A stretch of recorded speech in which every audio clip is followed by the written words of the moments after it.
What is going to happen to the economy when student loans kick back in here coming up in September and October of this year? And how to avoid costly mistakes when it comes to your student loans. That's what we're going to be talking about on today's podcast and video. I'm super excited about this one because I'm actually going to be doing it as a quote-unquote reaction to a front page article in the New York Times. Not only am I going to be talking about that stuff, but these examples are going to show you exact mistakes, things that I've talked to you guys about on past podcasts and everything.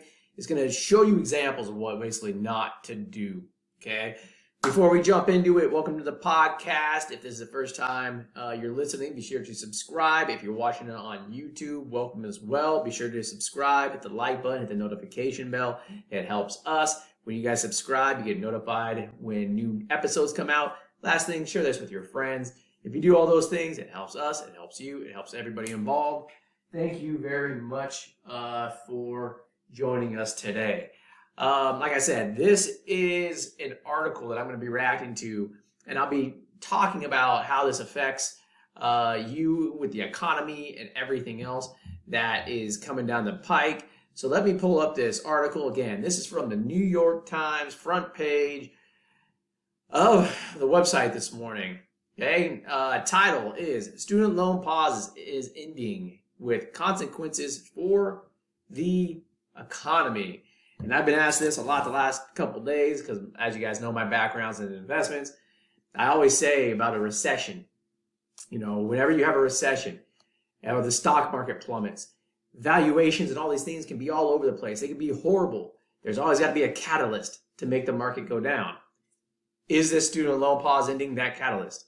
Let's dive into this article, okay? So basically it goes through and talks about how student loans have been put off for the last 3.5 years. And basically in the article it states Goldman Sachs that they estimate that about $185 billion has not been paid to the government because of this. About $5 billion a month is somewhat of what they've been looking at in terms of how much it's going to cost the government. So the way you can think about that is that's $185 billion that is in the economy that's going to be sucked out over the next basically 2 or 3 years. Okay, so we talk about inflation. That $185 billion is adding to that inflation. Now, as you'll see, it's like, okay, well, that's $185 billion, but does it really add to inflation and consumers buying stuff? We're going to talk about that a little bit later on in this article. Well, let's just keep going down in more of this article, okay? It says, emerging research has found that in addition to freeing up cash, the repayment pause coincided with a marked improvement in credit scores, which that's because of cash infusion. However,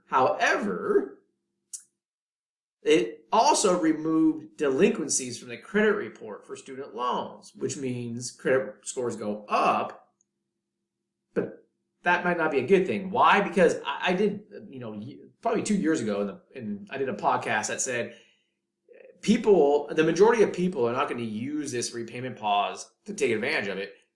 They're instead going to buy more, get more things, and get more debt. And guess what? What else did the New York Times put out?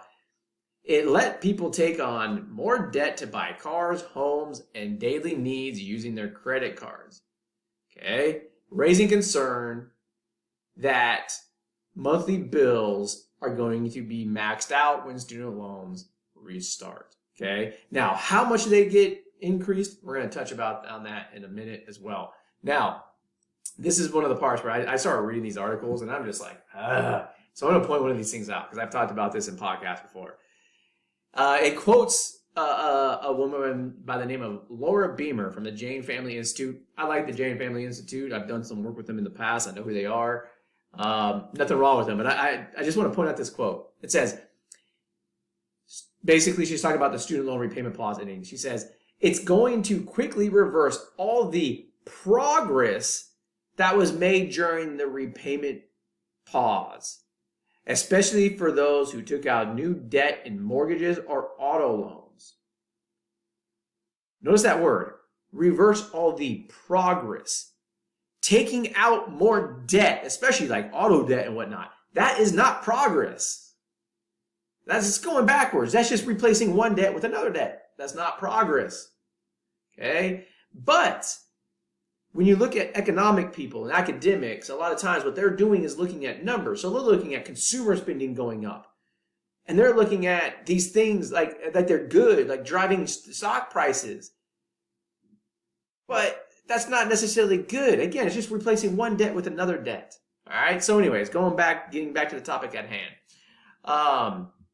Let's see what other parts are in here. Financial distress, vastly diminished delinquencies. This is just more information on how much it did. Now, the average borrower, it says, according to this, in 2019, was paying between $200 and $300 a month. So the average borrower, again, that's going to get sucked out of the economy again. Okay. Now, this is where it gets interesting. This is where I say, for those of you that have never been in repayment, you're just starting, maybe you're further along in your life. This is where, when I talk about this, about what's the impact in the economy, but also what's going to be, how can you learn from this? This is a perfect example. They give an example of this lady. Her name is Jessica Musselwright. I hope I pronounced that right. If I didn't, Jessica, I apologize. But this is her background. She took on about $65,000 in loans to finance a master's degree in arts administration and nonprofit management. And she finished that in 2006. Okay. She then goes on to say, when she found a job related to her field, it paid $26,500 annually. I want you to remember that number, because then the next line says her $650 monthly student loan installment consumed half of her take-home pay. Okay? She doesn't have to pay that because she can qualify for an income-driven repayment plan. So let's continue. She enrolled in an income-driven repayment plan. Good job. But with interest mounting, she struggled to make progress on the principal. By the time the pandemic started, even with a stable job at the University of Chicago, she owed more than what she did when she graduated, along with credit card debt that she had accumulated in the last 3 years. Well, this is where it gets interesting and they're making mistakes. She works at the University of Chicago. And actually, before I even talk about the University of Chicago, she's on an income-driven repayment plan. So the balance of the loan and what she owes, it doesn't matter. It's going to get forgiven. Now, her big thing is she's got to get ready to pay the tax at the end of it. So that's how she's going to have to figure out how she's going to pay that tax. But the balance doesn't matter. That's number one. Number two, this is the big piece. She works at the University of Chicago. The University of Chicago means, and I know this because we have worked with a lot of people that work at the University of Chicago. It is a non-profit. She qualifies for PSLF. So the whole thing is going to get forgiven within 10 years of her working there, and she owes nothing in taxes. So who cares about the principal? Okay? Now, I'm not going to talk about the New York Times. You guys have seen posts in the past where I talk about how they put in like propaganda. That's like one piece in there. They're trying to prove a point. There's a problem here. In this case, the example you used, not a problem. Okay? She qualifies for PSLF. The bigger thing that you need to know is that if she doesn't realize that, that's a mistake. That's why, I wish that she does listen to this podcast. That's why she should be reaching out to us at FitBucks to be like, you are missing something here. This should not be a problem. Okay? But let's go on because it also shows what is the problem and what not. Okay? Let's dig into this. It says, not having those student loan payments allowed a new set of choices. So instead of saying, hey, I don't have this payment, I should be saving money, it gave her other choices, the New York Times says. It helped her and her partner buy a little house on the south side. Okay, so first of all, they couldn't afford the student loans already. So now they're going to get more debt in the form of a mortgage, and they're going to get more debt in terms of property taxes, and they're going to have to deal with the upkeep on a house. Okay, next line. They got to work making improvements like adding better air conditioners to their house. And that led to more expenses and more debt, proving the point They could not afford to buy a house because they can't make the improvements. This is something that I talk about a lot when we talk about our new AI that shows you how much home you can actually afford, not what you qualify for, because she and her partner qualified for this house. That's what our new AI is telling people, when you can and can't afford it. But if you're also renting, should you still buy or not? We have both AIs for that. Again, if Miss Jessica, because I don't know if I'm butchering her last name, but she came to us at FitBucks, we were told her, no, you can't do this. Plain and simple. Like, keep renting and save your money. Okay, now, here goes a quote, because this also goes to show about mindset. Right? I want you guys to understand this stuff because I don't want you guys to make these mistakes, because she's now 45. So when she graduated, that was, she was what, 26 or 27? She's now 45 and she's still in this situation. And I don't want you guys to be that old in this situation. This is what she says. The thing about having a lot of student loans and working in a job that underpays, and then also being a person who's getting older, is that you want the things your neighbors have and your colleagues have. Talk to you, I'm like choking when I hear that quote. Two things, okay? First of all, she says, and working in a job that underpays. If you guys listened to the podcast that we put out last week, okay, I brought up and I discussed the topic about that one of the big problems with master's degrees not having a cap on how much you can borrow is that it's producing a major oversupply of jobs. Okay, so I don't want people to tell me that there's master's degrees and undergrad degrees that are worthless. They're worth something. It's just that, like in the example I gave in the last podcast, society might say, hey, we need 10,000 of those jobs. But colleges and universities are putting out 100,000 people that have a degree to do that job. So it's destroying salaries. Okay? So when she says the thing about having a lot of student loans and working in a job that underpays, your job does not underpay. Your job pays you exactly what it should be paying you. Okay? That's number one. I want you guys to think about that for a minute. No matter what profession you're in, it could be OT, PT, pharmacist, whatever it is. Your job is paying you what the market is telling you should be being paid. And if you want more, then maybe there's other things you can do to increase your income, more studies, whatever it may be, side hustles, whatever it is. But when again, I bring this up because it's mindset. She is working from the standpoint of the poor me, the negative outlook. It's like, no, you can't do that. You have to look at it from the positives. Like her job, she wouldn't have had probably if she didn't have that master's degree. I'm happy to do it. I'm happy I'm a PT. I like this line of work. Okay? If you sit there and constantly focus on that negative piece of I'm underpaid, you're never going to be happy.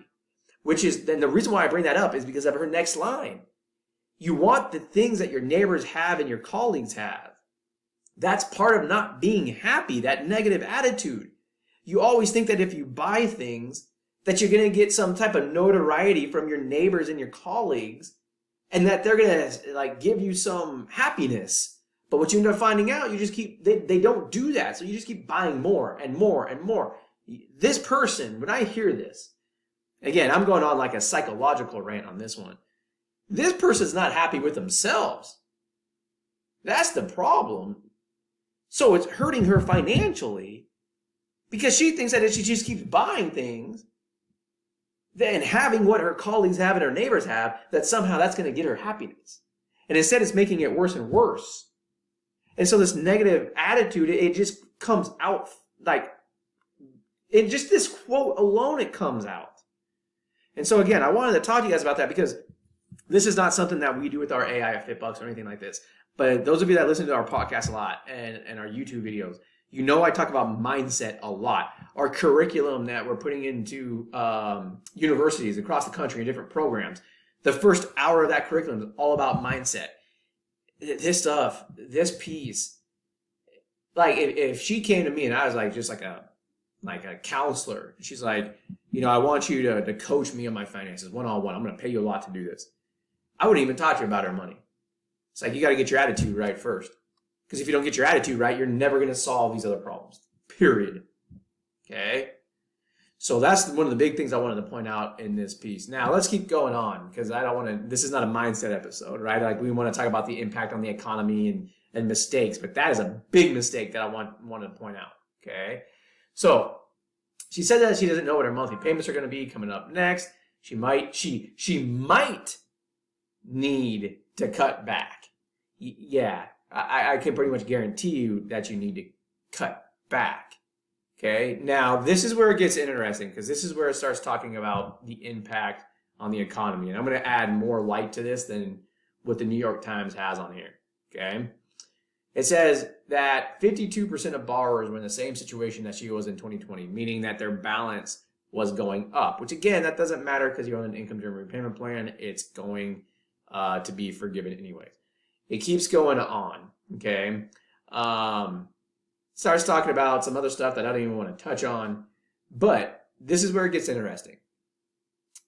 It says, economists from the University of Chicago found that rather than paying down other debts, those that were eligible for the pause increased their debt by 3% on average, or $1,200, compared to people that were ineligible.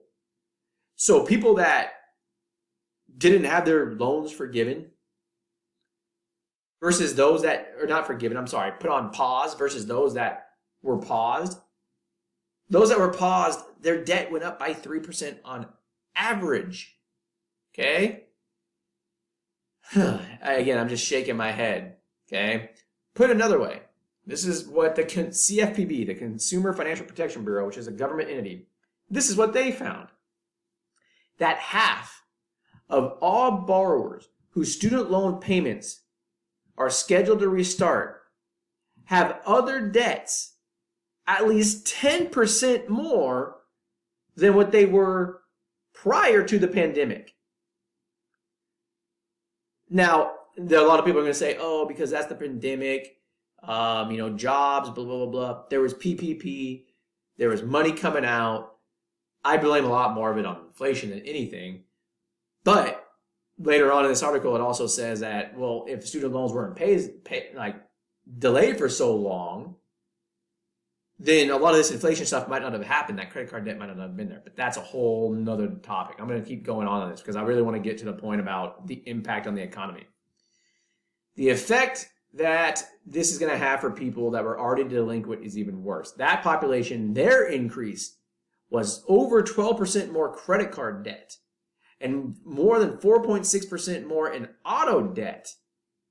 Okay, so those that were already delinquent on their student loans, they went up even more in credit card debt than anybody else and more in loan debt than anybody else. Okay? Again, everybody's situation is different, but for the average, for that happening on the average, like I said in the very beginning when this whole payment pause started, people are not going to use this to their advantage. They're going to use it and they're going to replace one debt with another debt. Okay? And that's what's happening. Okay? Now, the thing is that it starts going in more into like the new proposed rules and so on and so forth. It goes into one more example, and I'm going to talk about this example before I go into the impacts on the economy and what you can expect with like the markets, in my opinion. Ending the pause is going to put a strain on millions of families. That's what the New York Times starts this paragraph with. And then they give an example. For Dan and Beth McConnell of Houston, who have $143,000 left to pay for their daughter's undergraduate educations, the implications are more stark. The pause in their monthly payments was helpful because Mr. McConnell is now 61 years old and he got laid off as a marine geologist. He's doing some consulting work, but he doubts he'll replace his prior income. The payments are going to be $1,700 a month when they start up in the fall, which I'm assuming that's the standard 10-year plan, which he does not need to go on that either. But he ends this article with this quote. This is the brick through the window that's breaking the retirement plans. And I want to end on this because this is one major mistake. Before I talk about the economic impact, this is one of the big mistakes I see many of you making that call us at FitBucks that we have to go in and say, don't do this. Okay? When it comes to your children's education, I hear a lot of people saying, I want to start saving for it. I want to start saving for a 529 plan, blah, blah, blah. Or I see parents that are like, I already have a kid going into college. I'm going to take a Parent Plus loan.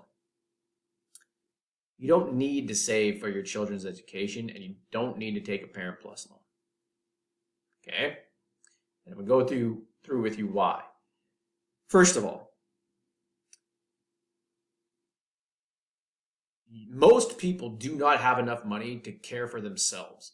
Long-term care, retirement, all that type of stuff. You need to fund that stuff first. Because at the end of the day, when Mr. McConnell hits 65, 70 years old, no one's paying for that for him. You are responsible for saving that money. And that is it. You have no options. Your kids in education, they do have options. And in fact, some of them might not even go to college. And by the time, like if you're just pregnant now or having a newborn, in 18 years, college might look a lot different. So save for yourself first. That's number one. And then if you have enough money and you want to help your kids out, go for it. But don't take a Parent Plus loan. Either do it out of cash or don't do it at all.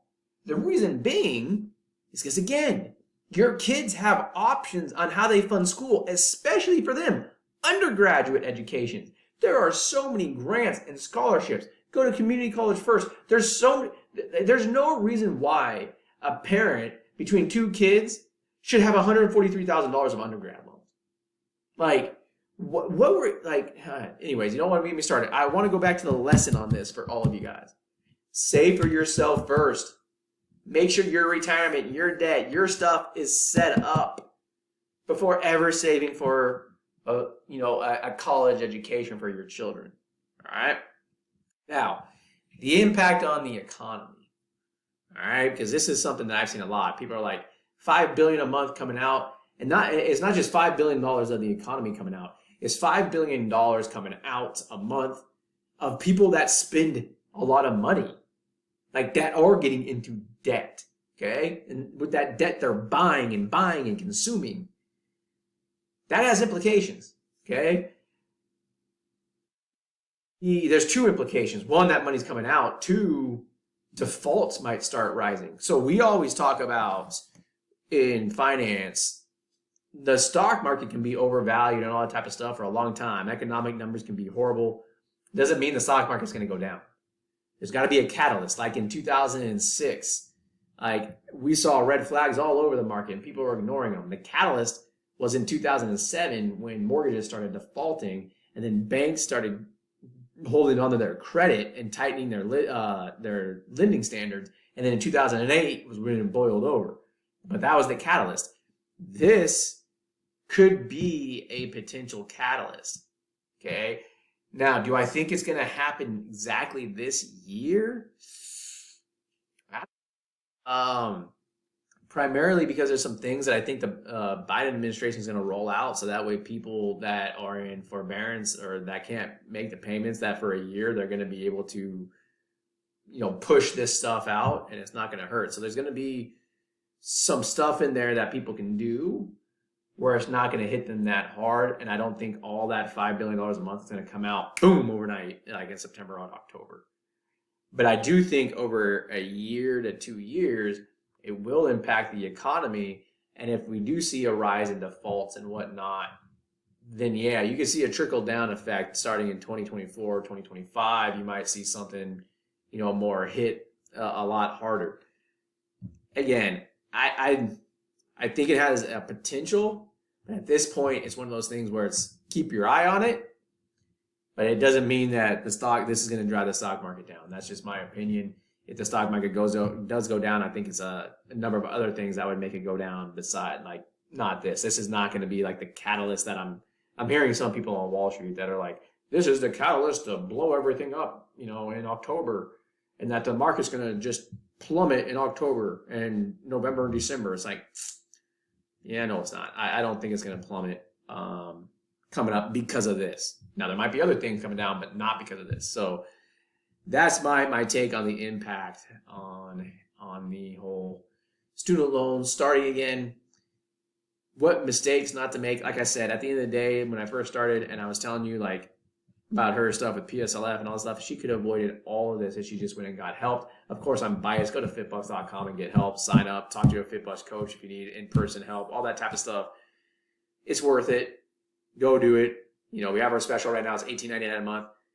It will be well worth it, so that way you don't end up at 45 years old with your hands in the air saying, oh my God, what am I supposed to do? All right, so I hope you guys enjoyed the podcast. If you're watching on YouTube, I hope you enjoyed the video, and we'll see you guys soon.